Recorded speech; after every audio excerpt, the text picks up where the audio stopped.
मनोजवं मारुततुल्यवेगं जितेन्द्रियं बुद्धिमतावरेष्ठं वातात्मजं वानरयूथमुख्यं श्रीरामदूतं शरणं प्रपद्ये। श्रीरामदूतं शरणं प्रपद्ये। अतुलितबलधामं हेमशैलाभदेहं दनुजवनकृशानुज्ञानिनामग्रगण्यं सकलगुणनिधानं वानराणामधीशं रघुपतिप्रियभक्तं वातजातं नमामि। तव हनुमन्त कहि सेवे राम कथा निज नाम सुनत जोगल तन पुलक मन मगन सुमेरे गुण ग्राम। तब श्री हनुमान जी ने श्री रामचंद्र जी की सारी कथा कहकर अपना नाम बतलाया। सुनते ही दोनों के शरीर पुलकित हो गए और श्री राम जी के गुण समूहों का स्मरण करके दोनों के मन प्रेम और आनंद में मग्न हो गए। सुनहु पवन सुत रहनी हमारी जिम दसन महो जीव बिचारी तातक बहु मोहि जानियना था करे है कृपा भानु कुलनाथा ताम तनु कछु साधन नाही पीते न पद सरोज मन माहे अब मोहि भा भरोस हनुमंता बिनु हरे कृपा मिलहि नहीं संता। विभीषण जी ने कहा, हे पवन पुत्र मेरी रहनी सुनो। मैं यहाँ वैसे ही रहता हूँ जैसे दांतों के बीच में बेचारी जीव रहती है। हे तात मुझे अनाथ जानकर सूर्यकुल के नाथ श्री रघुनाथ जी क्या कभी मुझ पर भी कृपा करेंगे? मेरा तामसी राक्षसी शरीर होने से साधन तो कुछ बनता नहीं है और न मन में श्री रामचंद्र जी के चरण कमलों में प्रेम है। परंतु हे हनुमान अब मुझे विश्वास हो गया कि श्री राम जी की मुझ पर कृपा है, क्योंकि श्री हरि की कृपा के बिना संत नहीं मिलते। जो रघुबीर अनुग्रह कीना जो रघुबीर अनुग्रह कीना तो तुम मोहि दरसु हठ दीना। सुनहो विभीषण प्रभु के रीति करहि सदा सेवक पर प्रीति। कहो कवन में परम कुलीना कप चंचल सबहि विधेना। तातले जो नाम हमारा ते दिन ताहि न मिले आहारा।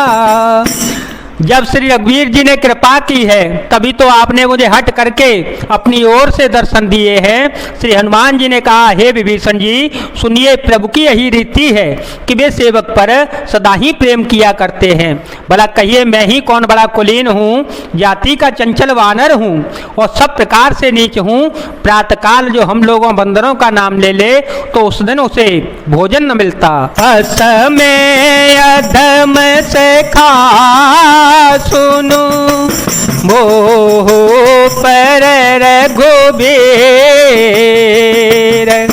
कीनी कृपा सुमिरे गुण भरे बिलोचन नीर। मंगल भवन मंगल हारे, द्रव हो सो दशरथ अजय रवे हारे। हे सखा सुनिए, मैं ऐसा अधम हूँ, पर श्री राम जी ने मुझ पर भी कृपा की है। भगवान के गुणों का स्मरण करके श्री हनुमान जी के दोनों नेत्रों में प्रेम आंसुओं का जल भराया। जानत हूँ ऐसे स्वामी बिसारे, जानत हूँ ऐसे स्वामी बिसारे, फिर ते काहे न होए दुखारे। विधि कहते राम गुण ग्रामा, पावा निर्वाच्य विश्रामा।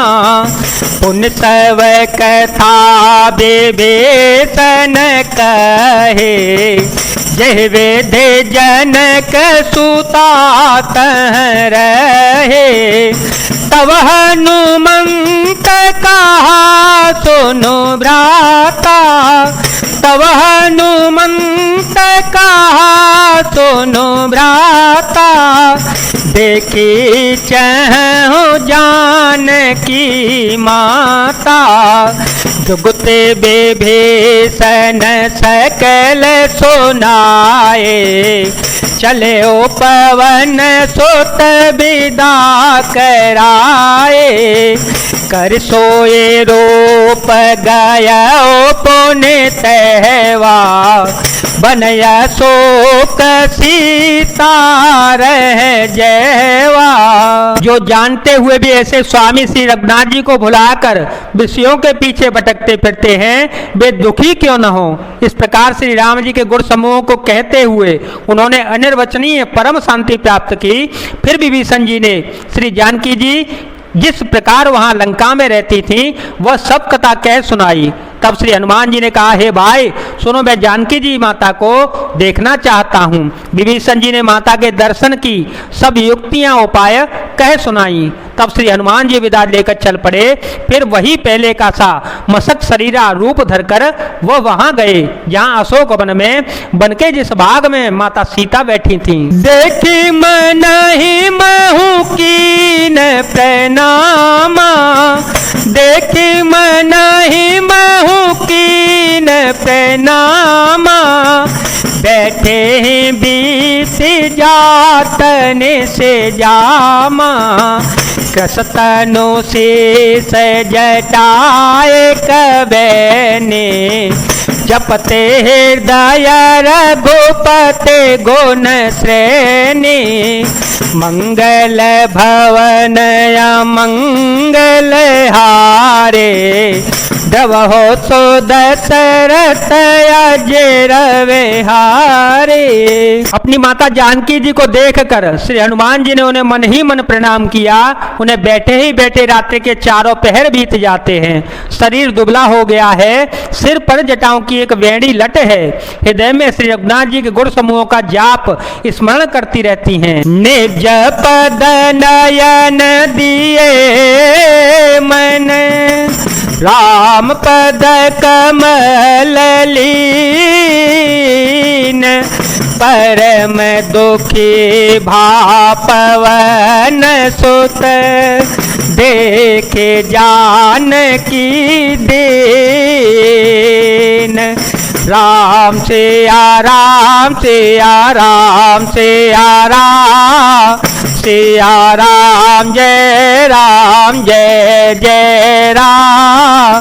सिया राम जय जय राम। श्री जानकी जी नेत्रों को अपने चरणों में लगाए हुए हैं और नीचे की ओर देख रही हैं और मन श्री रामचंद्र जी के चरण कमलों में लीन है। जानकी जी की दीन दुखी देखकर पवन पुत्र श्री हनुमान जी बहुत ही दुखी हुए।